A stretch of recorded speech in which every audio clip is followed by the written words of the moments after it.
안녕하세요. 마구길냥입니다. 오늘은 제가 부천을 한번 본격적으로 분석을 해보겠습니다. 이 동영상을 만들게 된 계기가 지난달인가? 장덕천 부천시장이 부천시 공식 유튜브에 출연해서 부천의 5대 개발 사업을 직접 설명을 하시더라고요.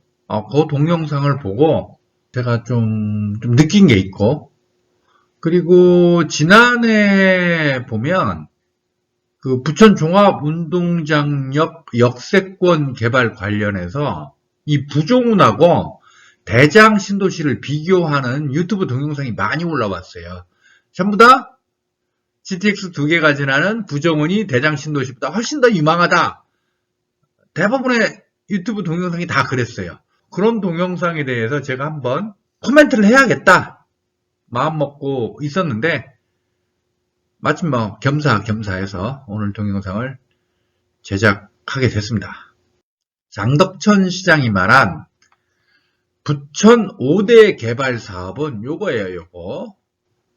대장신도시 104만 평, 19,500세대 들어가고 4조 5천억 원 사업비, 오정동 군부대 이전지 개발, 13만 4천 평에 3,700세대 건설 예정이에요. 역구 공공주택지구 20만 평에 5,634세대 건설 예정인데, 요건 LH가 아마 주도할 거예요. 당연히 부천시 관내에 있으니까 부천시도 지분이 있겠죠. 부종훈 역세권 개발 15만 평 정도의 아파트 1,500세대, 사업비 5천억 정도. 그 다음에 부천 영상문화산업단지, 이건 부천시가 제일 강조하는 거고, 장덕천 시장 그 유튜브 동영상에서도 부천 영상문화산업단지를 미래 부천의 먹거리를 책임질 곳이라고 2번이나 강조하면서 부천시가 아주 심혈을 기울이고 있다, 이렇게 장덕천 시장이 설명한 곳입니다. 12만 평 아파트 오피스텔 6,100세대 짓고 사업비가 한 4조 2천억 됩니다.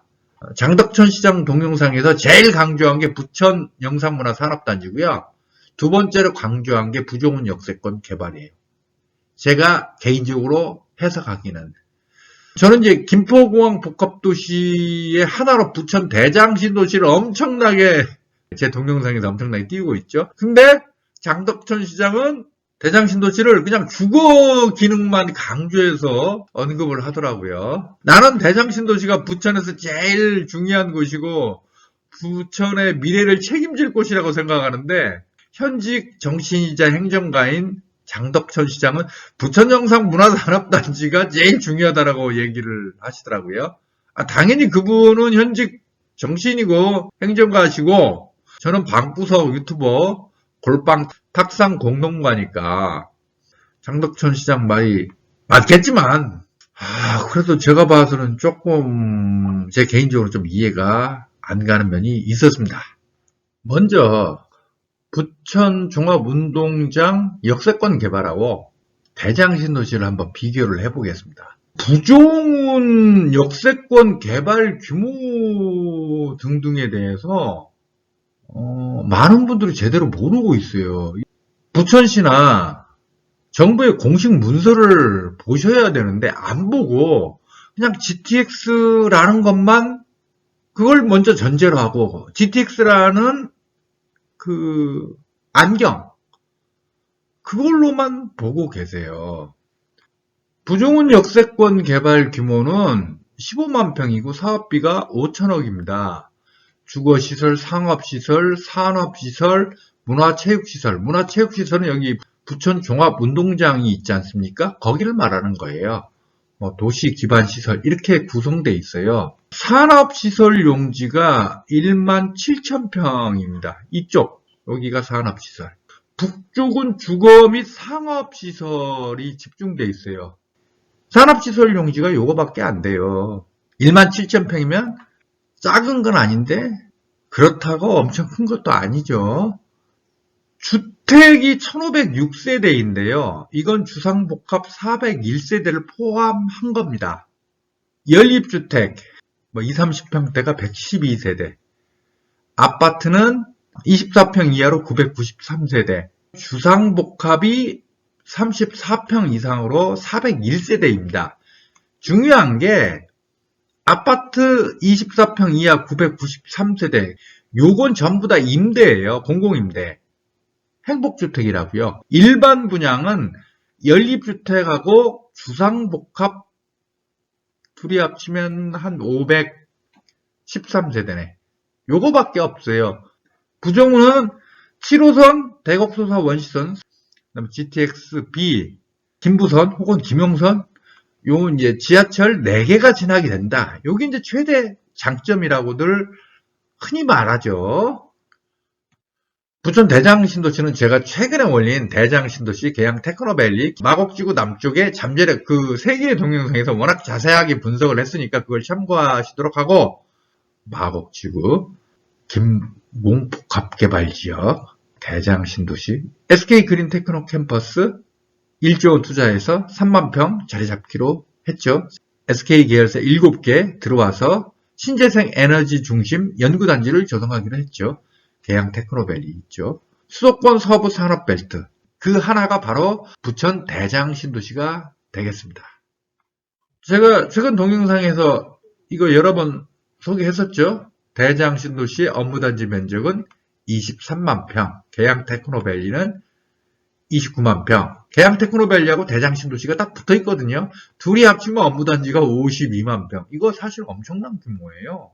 제 계산으로는 서울의 3대 도심 가운데 하나인 여의도의 업무단지 면적이 한 40만 평 정도예요. 지금 서부 축에 리딩 지역이라고 할 수 있는 마곡지구의 업무단지 면적도 37만 평이에요.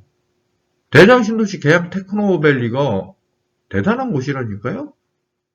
부종훈하고 대장신도시를 비교한 그 동영상에서 항상 내세우는 게 GTX예요. GTX. GTX는 강남이라는 일자리 지역으로 연결되는 철도다. 급행으로 연결되는 철도다. 이거죠. 부종훈은 GTX-B니까 강남으로 가는 게 아니고 거기로 가죠. 광화문 도심. 광화문 도심도 엄청난 일자리 지역이죠. GTX-D, 이제 김부선, 김용선인데 이번 대선 맞이해서 여야 후보들이 다 김부선을 김하선으로 만들겠다. 강남 지나서 하남까지 연결하겠다. 이렇게 공약을 내세워서 GTX-D가 지나기로 된 김포, 검단, 부천 이쪽 주민들도 들썩들썩해요. 이제 강남으로 연결된다 이거죠. 저는 그런 기대를 보면서 왜 이렇게 사람들이 가장 중요한 걸 놓치고 있을까 하는 생각이 들어요. 김포공항 복합도시, 우마곡 좌계양 대장 이 자체가 거대한 일자리예요. 새로 뜨고 있는 거대 일자리 지역이잖아요. 마곡지구는 이미 기업 R&D 센터, 기업 업무단지로 이미 성공한 단지고, 대장신도시에는 우리나라 5대 재벌 안에 들어가는 SK그룹이 일정을 투자하기로 결정한 곳이에요. GTX를 통해서 일자리 지역으로 연결되는 거하고 그 자체가 거대 일자리인 곳하고 같습니까? 더군다나 GTX는 그냥 철도죠. 속도 빠른, 역 숫자가 적어서 속도가 빠른 철도일 뿐이죠. 재래식 교통수단이잖아요. 지금 계양 테크노밸리, 대장신도시, 김포공항은 일단 SBRT를 통해서 연결되고, 특히 김포공항은 제가 며칠 전에 올렸죠. 김포공항 복합도시의 핵심 성장 동력은 UAM이다. 김포공항 복합개발의 핵심이 UAM이고 1차 개발 면적이 10만 7천 평이고 사업비가 3조 원이에요. 서울시하고 중앙정부가 김포공항을 UAM 핵심 기지로 키우겠다고 아주 작정을 하고 있어요. 거기하고 붙어있는 데가 대장신도시하고 계양 테크노밸리라고요. 제가 며칠 전에 올린 동영상에서 설명드렸잖아요. 정부가 UAM 스마트 시티를 조성하겠다고 공식 문서에 써있다니까요. 그 UAM 스마트 시티는 어디겠어요? 김포공항 UAM 복합 환승센터하고 바로 붙어있는 대장신도시 계양 테크노밸리라고요. 그 자체가 거대 일자리 지역이야. 그리고 UAM 스마트 시티야. 여기하고 GTX를 통해서 거대 일자리 지역인 강남하고 광화문하고 연결되는 지역하고 어디가 더 유망하겠어요? 아니 그리고 사업비 규모를 보라고. 부정우는 5천억이라고요. 대장신도시는 4조 5천억이에요. 9배 차이 나요. 땅 넓이 여기 15만 평이에요. 부정은. 대장신도시 104만 평. 한 8배 차이 나잖아요. 아파트 세대수. 부정은 1500세대. 대장신도시 2만 세대. 체급 차이가 8배가 나는데 GTX 통과한다는 이유만으로 부정운이 대장신도시보다 훨씬 더 유망하다? 도대체 그런 말이 어떻게 나올 수 있습니까 이게? GTX 하나면 다 끝나는 거야? 그러니까 그 환상, GTX 지나기만 하면 천지개벽된다. 그 환상에 많은 사람들이 빠져있고 많은 부동산, 많은이 아니지 거의 대부분의 부동산 유튜버들이 빠져있었던 거예요. 부정운이 유망한 건요, 저는 전혀 다르게 생각해요. 그렇지 않아도 제가 작년에 부정운을 분석한 동영상을 올렸었죠.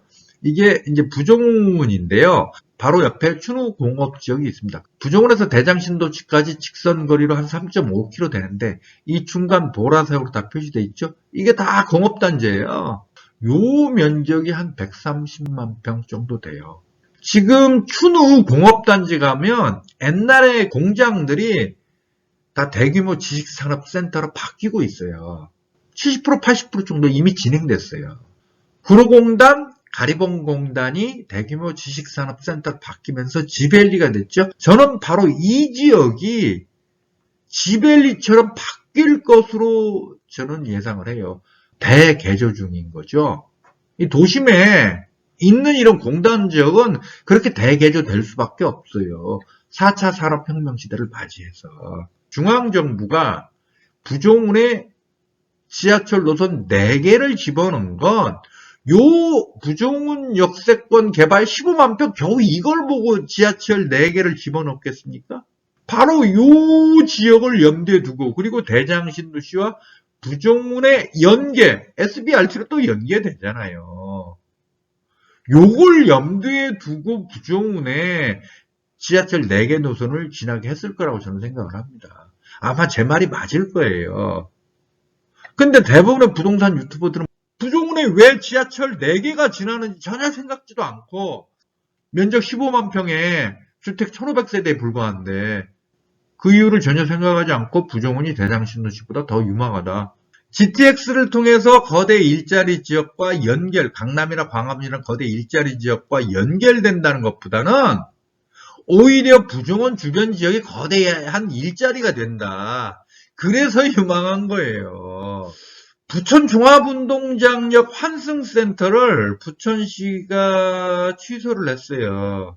그래갖고 시끄러운데 이게 한 1,300억이 들거든요. 이제 부천시 주장은 원래 이 비용 가운데 한 70%를 중앙정부가 대고 나머지 30%만 약 한 400억 정도겠죠. 요거 부천시가 되면 된다 했는데 나중에 말을 바꿨다는 거예요. 국비 지원이 30%밖에 안 되고 나머지 70% 1,000억에 가까운 돈이죠. 요걸 부천시가 부담해야 된다. 그렇게 중앙정부가 입장을 바꿔서 부천시가 부천 종합운동장역 환승센터를 취소를 요청했고 이걸 중앙정부가 받아들였다. 이게 이제 부천시 설명이던데 나는 조금 입맛이 써요. 단지 그 이유 때문이었을까? 그 이유는 좀 뒤에 설명할게요.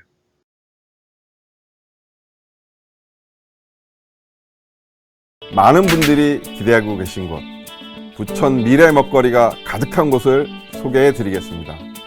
바로 부천 영상문화 산업단지입니다. 70층 높이의 랜드마크 타워와 융복합센터가 만들어지고 국내에 유명 콘텐츠 기업이 들어올 예정입니다. 국가의 차세대 핵심 사업으로 주목받는 콘텐츠 산업에 적극 투자해 영상문화 산업단지를 AR, VR 및 글로벌 IP를 활용한 뉴 콘텐츠 생산 거점으로 구성하겠습니다. 앞으로 부천 100년을 책임질 미래 성장 동력은 이곳에서 자라납니다.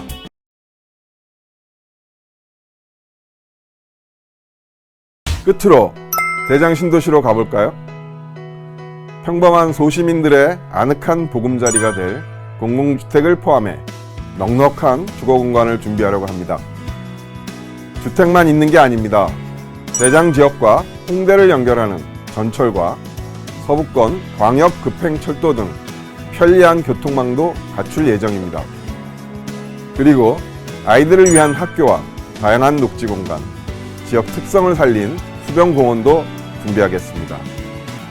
여기에 미래를 대비할 수 있는 첨단 산업까지 결합시켜 새로운 문화산업도시가 될 수 있도록 만들겠습니다. 요게 70층짜리 호텔이더라고요. 뭐 컨벤션 센터도 있고. 부천 영상문화산업단지는 중상동에 가까워요. 삼산체육관역 역세권이죠. 우선 협상 대상자가 GS건설 컨소시엄입니다. 이 땅 12만 평을 사들인 뒤 4조 1,900억 원을 투자해 AR, VR 등을 활용한 새로운 콘텐츠 생산 거점으로 조성할 계획이다. 원스톱 콘텐츠 플랫폼이다. 세계적인 영화, 만화, 엔터테인먼트 제작사인 소니 픽처스와 교육방송인 EBS 등 국내 영상문화 콘텐츠 분야의 선도기업 28개사 유치 계획이다. EBS는 영상 관련해서 조성되는 각종 벨리들 있잖아요. 수도권에 많거든요. 안 끼는 데가 없어.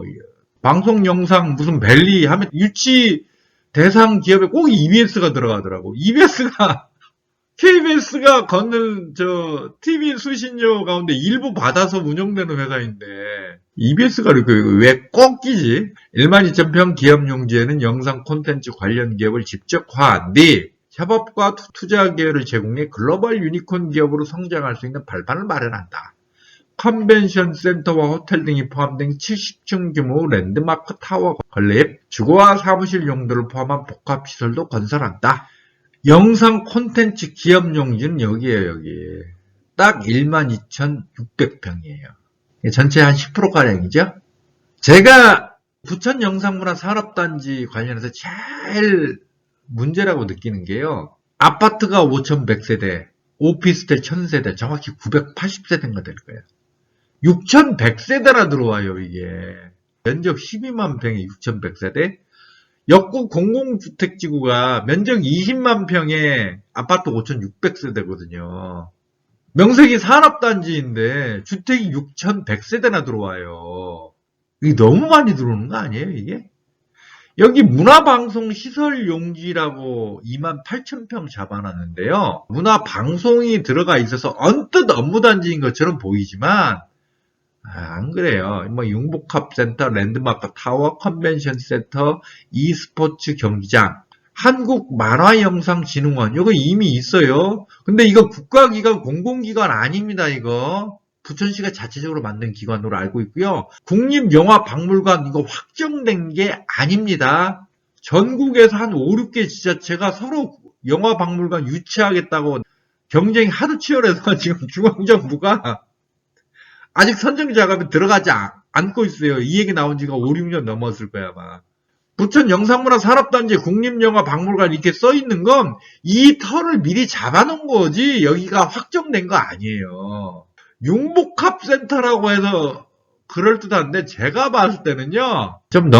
제가 너무 넘겨짚거나 깔아뭉개는지 모르겠는데 이거 뻔해요. 이거 그냥 학생들 체험 공간이에요. AR, VR 뭐 그런 거 하면 애들 체험할 수 있는 그런 시설들 많이 생기잖아요. 그런 거일 거예요. 저기 테마파크 같은 거죠, 이거. 여기서 핵심은 뭐겠어요? 70층짜리 빌딩, 호텔, 컨벤션 센터. 이 컨벤션 센터라고 돼 있지만 이게 마이스 시설일 가능성은 별로 없어요. 제가 부천 영상문화 산업단지를 보면서 든 느낌이 뭐였냐면 간판은 산업단지인데 실제로는 아파트 장사, 상업시설 장사 이게 메인 목적인 곳이구나.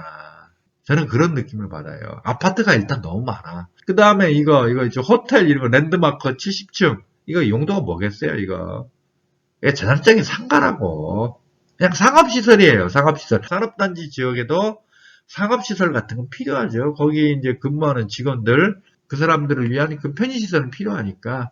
그럼에도 불구하고 기업용 부지는 이렇게 작고 여기 12,600평인데요. 앞에 뭐 소니 픽처스 뭐 그다음 뭐 EBS 이렇게 나오는데 그 소니 픽처스가 여기서 그다음에 EBS도 마찬가지지만 여기에서 직접 제작을 하겠어요? 영상 제작을 하겠냐고.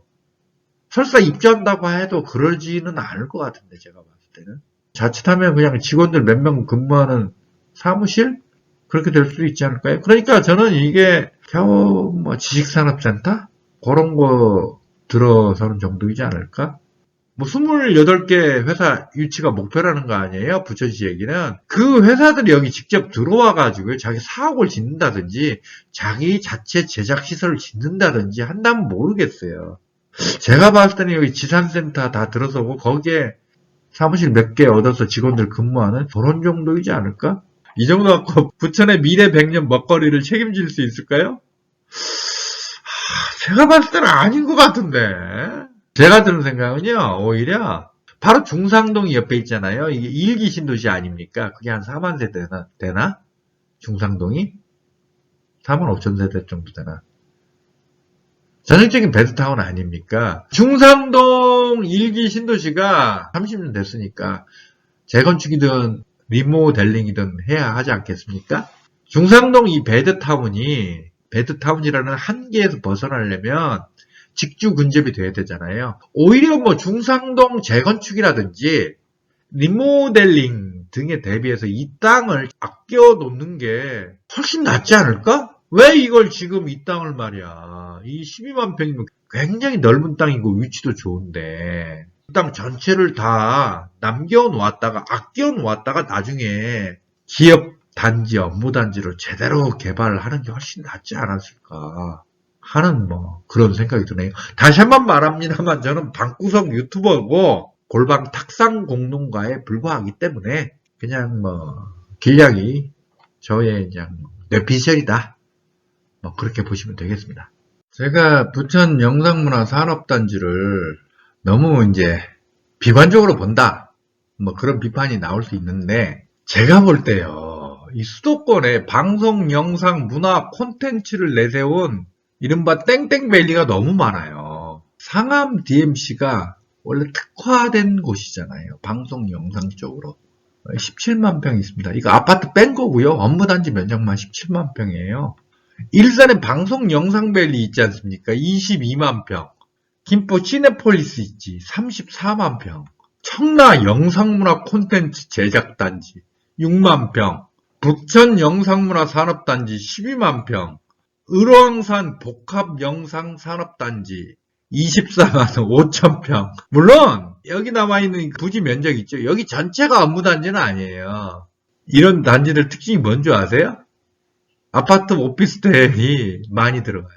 일산 방송영상밸리가 3,400세대인가 3,700세대인가 들어가요. 김포 시네폴리스 애초 계획은 1,500세대 넣는 거였는데 지금 4,000세대로 늘었어요. 아파트, 오피스텔, 뭐 주상복합. 청라 영상 문화 콘텐츠 제작단지 이건 아직 확인 못했어요. 설마 주변이 다 아파트인데 여기까지 설마 6만 평 땅에 집어넣을까? 부천 영상 문화 산업단지는 6,100세대. 을왕산은 제가 좀 찾아보니까 여기는 주거시설이 전혀 안 들어가요. 아파트가 안 들어가더라고. 여기 땅의 85%가 인천국제공항공사 소유예요. 그래서 업무단지하고 상업시설만 들어가는 걸로 돼 있더라고요. 수도권에 이런 각종 땡땡밸리, 땡땡시티, 땡땡타운, 땡땡폴리스에 아파트 오피스텔을 많이 집어넣는 이유가 뭔지 아세요?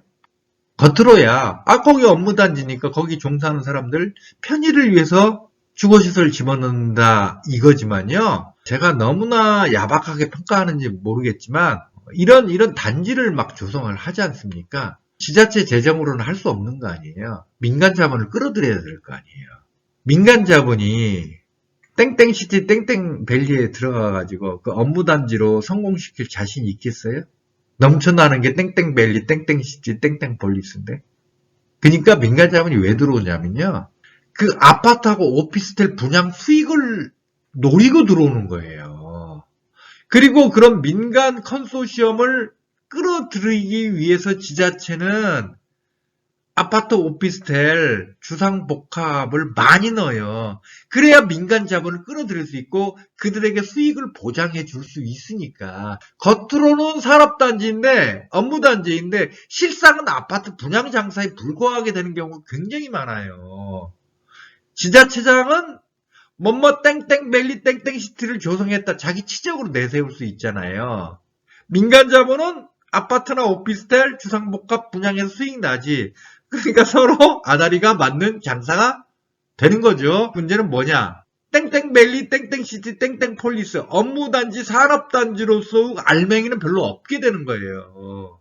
겉만 화려하고 실제로는 별 볼 일 없게 되는 거야. 제가 볼 때는 그래요. 그런 문제가 지금 수도권에 있는 각종 땡땡밸리, 땡땡시티, 땡땡타운에서 계속 발생하고 있다고 저는 봐요. 그냥 제 주장일 뿐이니까 여러분들이 자기 나름대로 한번 분석해 보시기 바랍니다. 2030 부천 비전에 나오는 부천 생활권 구분도예요. 크게 3개 권역으로 나눴어요. 춘희 원종 권역, 부천 소사 권역, 중상동 권역. 제가 봤을 때는 춘희 원종 권역 여기가 중심이 될 수밖에 없어요. 부천의 미래를 볼 때. 근데 2030 부천 비전에서 사실은 여기에 굉장히 중점을 두고 있어요. 중상동. 중상동이 부천의 중심이잖아요. 제가 봤을 때는 부천의 미래는 춘우 원종 권역에 있는데 부천 비전 2030을 보면 중상동의 기득권을 놓치지 않기 위해서 이 각종 신경을 많이 쓰고 있어요.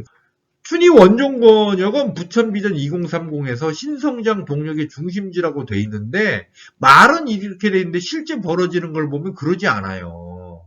아니, 대표적인 게 이거 제가 이제 몇 번 다뤘죠. 대장신도시 바로 밑에가 고광지구예요. 고광동, 원정동, 오정동. 여기가 2008년 9년에 고광 뉴타운으로 지정됐다가 2014년에 그때 하우스 푸어식이 한창 심할 때 해제가 됐어요. 근데 지금 여기에 가로주택 정비사업이 엄청나게 벌어지고 있거든요.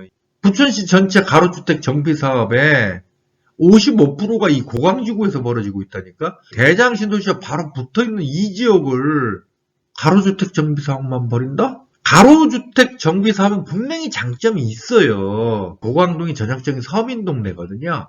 일반 민간 재건축 재개발을 할 경우에는 조합원 분담금이 너무 크니까 가로주택 정비 사업은 상대적으로 조합원 분담금도 좀 적고 사업기간도 빠르고 그런 장점이 있지만 가로주택 정비 사업은 제가 봤을 때는 버려서는 안 되는 곳이 있어요. 대장신도시하고 바로 붙어있는 이 김포공항 복합도시하고 바로 붙어있는 이 지역은 마레코라든지 신그자, 마푸자 등이 있는 마포 서대문의 아현생활권처럼 대규모 정비사업을 벌여야 되는 곳이지 왜 여기를 가로주택 정비사업만 벌여요 이거? 난 도저히 이해를 못하겠는데? 여기 주민들이 자금력이 부족하기 때문에 가로주택 정비사업을 벌일 수밖에 없다라고 부천시청은 그렇게 생각할지 모르겠는데 요즘 정부에서 과도한 조합원 분담금을 해결하기 위해서 공공방식의 재건축 재개발을 내놓았잖아요, 많이. 요걸 여기다가 적용해야 되는 거 아닌가? 이 고광지구는? 중앙정부가 아무데나 공공방식의 재건축 재개발을 적용하진 않아요. 중앙정부도 뭐 자금과 인력의 한계가 있기 때문에. 그렇다고 하더라도 나는 좀 이해가 안 가는데. 부천시가 이 지역은 고광지구는 공공방식의 재건축 재개발을 시도하려고 적극 노력했어야 되는 거 아닌가? 그런 노력했다는 흔적은 전혀 안 보이던데 제가 너무나 넘겨짚는지 모르겠지만 제가 봤을 때는 그냥 부천시가 이 중상동 지역의 기득권을 유지하기 위해서 대장신도시하고 붙어있는 이 고광지구를 영원한 서민동네로 그냥 방치하겠다는 의도가 아닌가라는 뭐 느낌적인 느낌. 이게 뇌피셜입니다. 순전히 제 뇌피셜인데 아무튼 느낌적인 느낌이 듭니다. 고광지구가 서울하고 붙어 있는 곳이잖아요. 이 서울 주변에 있는 이 서부축 지자체에서 서울과 가까운 곳을 적극적으로 안 키우고 왠지 그냥 방치? 혹은 방관? 뭐 이런 식으로 하는 그런 태도가 좀 보여요. 2040 인천 도시 기본계획을 보면 3도심, 5부도심 체계인데 3도심이 송도, 9월, 부평. 이게 GTX B 라인이잖아요. 여기를 이렇게 설정해놨어요. 공항철도 라인, 영종, 청라, 계양. 여기는 부도심이에요. 계양은 계양 테크노밸리 있고 김포공항 복합도시의 일원으로 엄청나게 클 곳인데 여기를 부도심으로, 이 공항철도는 사실상 GTX나 마찬가지잖아요. 현존하는 GTX 라인은 부도심으로 설정하고, 솔직히 아직 사업자도 설정하지 못했고 사업성이 나오니 안 나오니 말 많은 GTX-B는 도심 라인으로 설정하고, 이거 철저하게 송도 중심이거든요, 이거.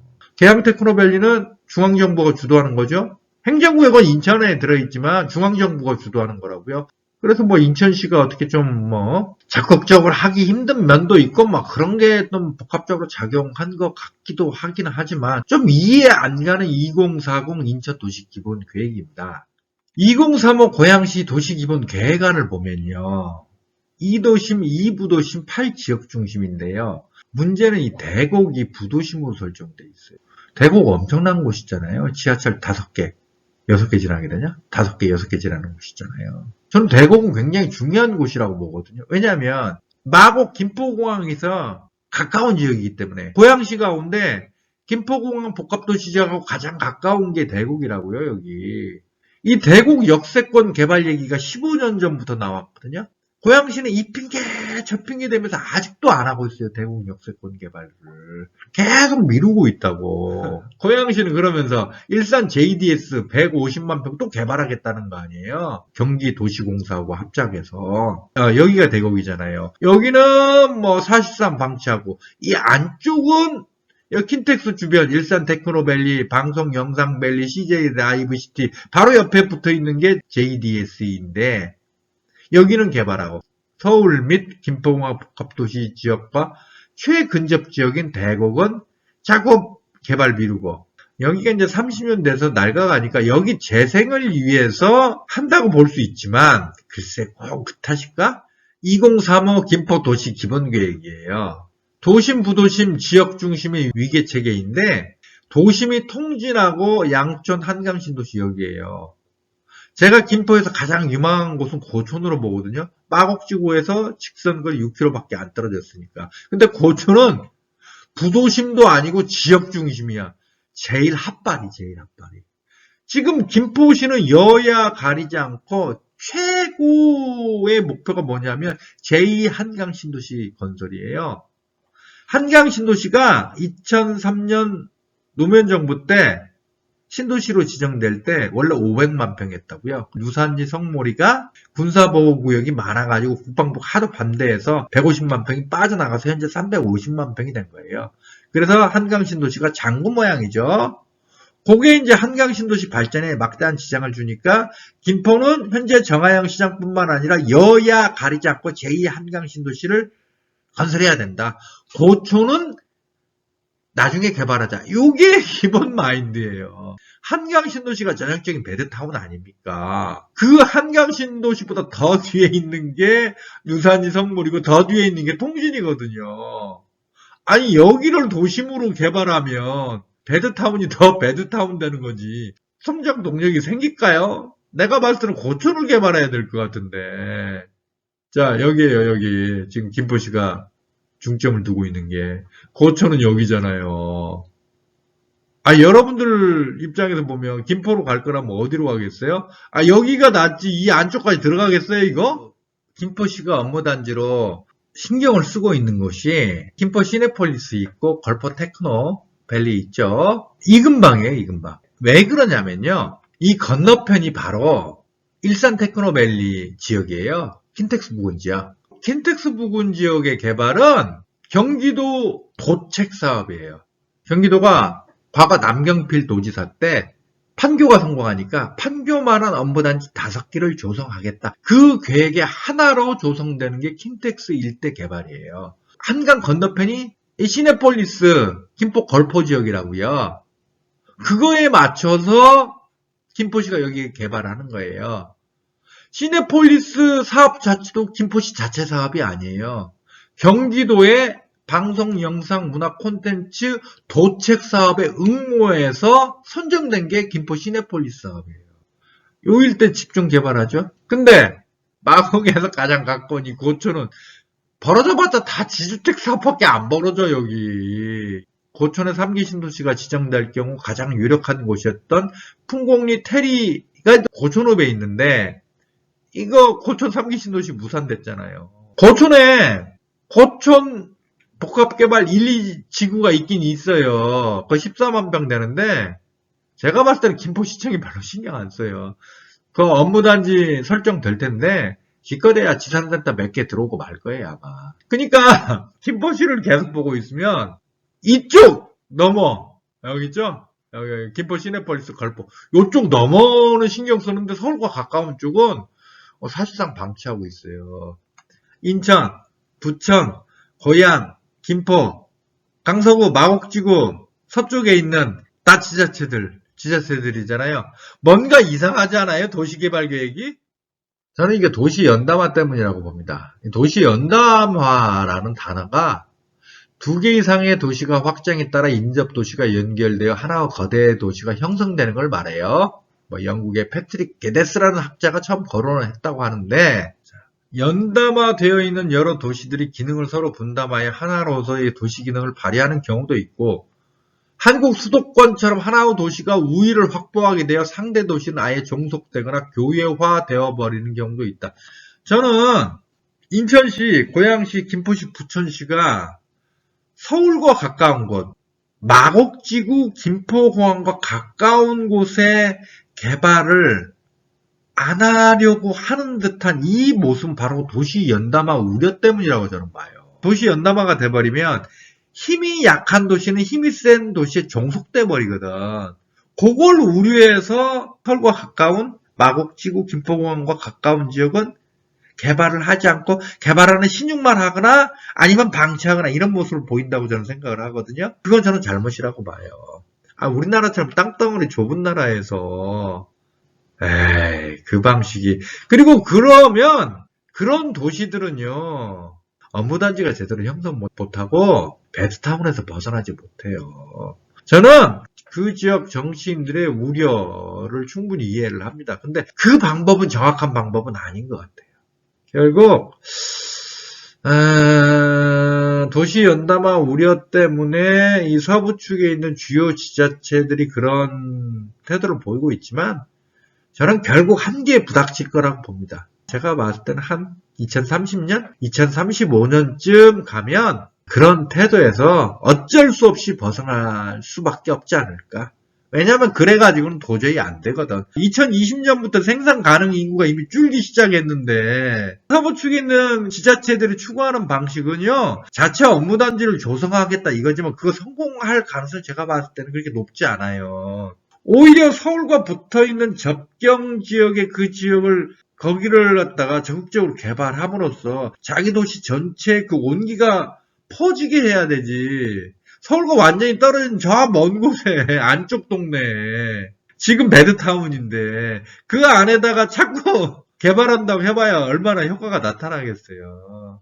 오늘은 부천시 분석한다고 해놓고 나서는 좀 고담, 준론, 여긴 도시 연담화까지 언급하는 등 그렇게 됐습니다. 부천 분석한 이 동영상은 다시 한번 말씀드립니다만 그냥 아마추어로서 제 개인적 견해를 말씀드린 거니까 여러분들께서는 그냥 각자 자기 나름대로 판단하시면 되겠습니다.